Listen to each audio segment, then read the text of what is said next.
بسم الله الرحمن الرحيم يريد الله ليبين لكم ويهديكم سنن الذين من قبلكم ويتوب عليكم والله عليم حكيم والله يريد أن يتوب عليكم ويريد الذين يتبعون الشهوات أن تميلوا ميلا عظيما يريد الله أن يخفف عنكم وخلق الإنسان ضعيفا يا أيها الذين آمنوا لا تأكلوا أموالكم بينكم بالباطل إلا أن تكون تجارة عن تراض منكم ولا تقتلوا أنفسكم إن الله كان بكم رحيما ومن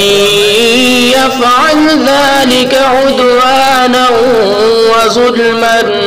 فسوف نصليه نارا وكان ذلك على الله يسيرا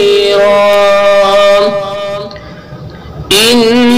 تجتنبوا كبائر ما تنهون عنه نكفر عنكم سيئاتكم وندخلكم مدخلا كريما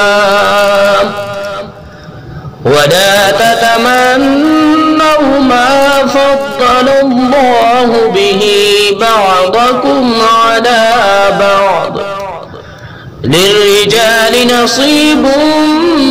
مما اكتسبوا وللنساء نصيب مما اكتسبن واسألوا الله من فضله إن الله كان بكل شيء عليما ولكل جعلنا موالي مما ترك الوالدان والأقربون